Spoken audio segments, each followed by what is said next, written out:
उपराष्ट्रपति जगदीप धनखड़ ने इस्तीफा दे दिया है। इस पर हमारे साथ बात करने के लिए मौजूद हैं जेएमएम की राज्यसभा सांसद महुआ मांझी जी। मैम, उपराष्ट्रपति का इस तरीके से इस्तीफा दिया जाना, कैसे इसको देख रहे हैं? ये बड़ा ही शॉकिंग है, क्योंकि आज राज्यसभा में जब आए थे हमारे माननीय चेयरमैन सर, तो उन्होंने बिल्कुल ऐसा हम लोगों को ऐसा महसूस ही नहीं होने दिया कि कहीं भी वो बीमार है या कुछ।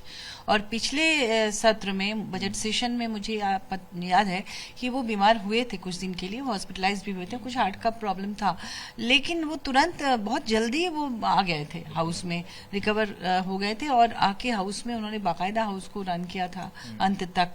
तो ये आज इस मॉनसून सेशन का फर्स्ट डे है, तो मुझे लगता है इस सेशन को पूरा करके वो रिजाइन कर सकते थे अगर हेल्थ इश्यूज भी होते, क्योंकि अगर वो बहुत ज्यादा बीमार होते तो निश्चित रूप से वो हॉस्पिटल में होते, वो हाउस तक नहीं आ पाते थे। और सबसे इन्होंने बहुत अच्छे से वो मिले।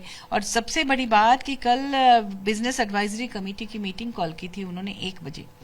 अगर ऐसा कुछ होता तो शाम को भी जब सारे एमपी से वो मिल रहे थे, जब सिग्नेचर वगैरह के दौरान लोग आए थे, तो उस समय भी वो इसका आभास दे सकते थे कि कल का मीटिंग कैंसिल है या कुछ है, ऐसा भी उन्होंने नहीं कहा। तो जुडिशरी से रिलेटेड सुना है कि कुछ बड़ा डिसीजन भी लेने वाले थे। तो अब क्या मामला है, क्योंकि किसी को ये बात हजम नहीं हो रही है, सब अटकलें लगा रहे हैं कि ये सिर्फ हेल्थ इश्यू नहीं है, इसके अलावा भी कोई और कारण हो सकता है। लेकिन उन्होंने खुद ट्वीट किया है तो मानना तो पड़ेगा ही, लेकिन फिर भी लोग तरह तरह की बातें कर रहे हैं, खासतौर पर एमपीज। हम सबके लिए बहुत शॉकिंग न्यूज़ है। और यहाँ जयराम रमेश जी ने कांग्रेस की तरफ से उन्होंने ट्वीट करके माननीय प्रधानमंत्री जी से निवेदन किया है या रिक्वेस्ट किया है कि वो इसमें हस्तक्षेप करके उनको मनाएं धनखड़ जी को कि वो निर्णय पर पुनः विचार करें।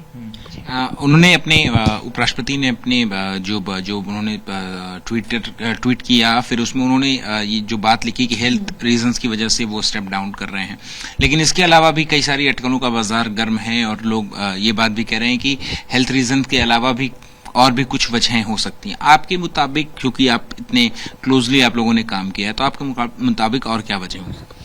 देखिए, इस तरह के मामलों में ऐसे कुछ पॉलिटिकल प्रेशर्स भी होते हैं, क्योंकि पॉलिटिक्स में है तो जाहिर सी बात है पॉलिटिकल प्रेशर भी होते हैं। अब उन्होंने क्यों लिया ये तो वही बता सकते हैं, लेकिन इसे सांसदों के लिए बड़ा ही हम सब के लिए बहुत शॉकिंग है। आज बहुत अच्छे से सबसे मिल रहे थे और बहुत मुस्कुरा भी रहे थे, जैसे कि उनकी आदत है।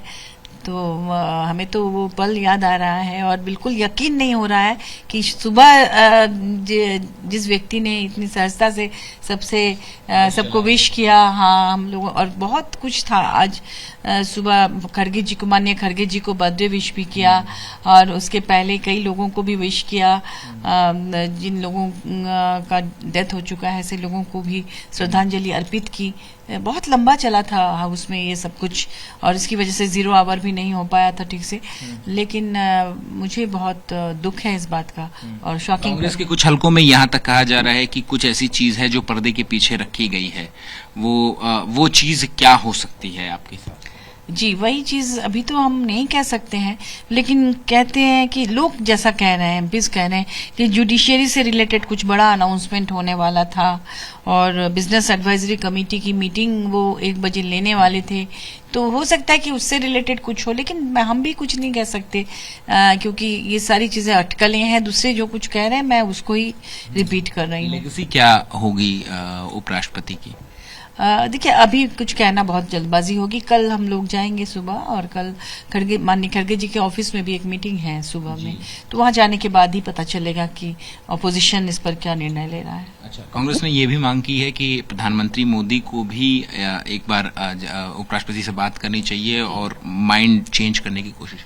जी, ऐसा तो इन्होंने माननीय जयराम रमेश जी ने कहा है अपने ट्वीट में, लेकिन इतनी बड़ी घटना हुई है तो माननीय प्रधानमंत्री के नॉलेज में तो होगा ही, और अगर वो चाहेंगे तो वो अगर कहेंगे तो निश्चित रूप से हमारे चेयरमैन सर इस पर पुनः विचार करना चाहिए। जी, कहना तो चाहिए, निश्चित रूप से कहना चाहिए। अच्छा। मैम, एक चीज, जब भी उपराष्ट्रपति जगदीप धनखड़ का नाम आपके जहन में आएगा, वो कौन सा ऐसा पल, कौन सा ऐसा क्षण होगा? इतने सालों से आप राज्यसभा में हैं, तो वो क्या होगा? जब भी क्या मोमेंट वो याद करेंगे? मैं पर्सनली उस मोमेंट को याद करूंगी जब इंटरनेशनल वुमेन्स डे के दिन उन्होंने हमें चेयर पे बैठाया था, नारी को सम्मान दिया था, वो उसे मैं कभी नहीं भूल सकती।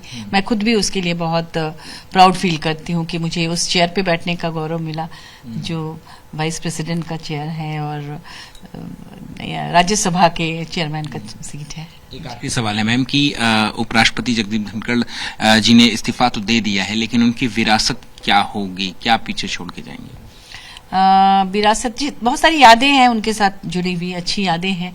जैसे हमारे बर्थडे पर वो न सिर्फ हाउस से बर्थडे विश करते थे, बल्कि पूरे परिवार के साथ हस्बैंड का, बच्चों का नाम लेते थे।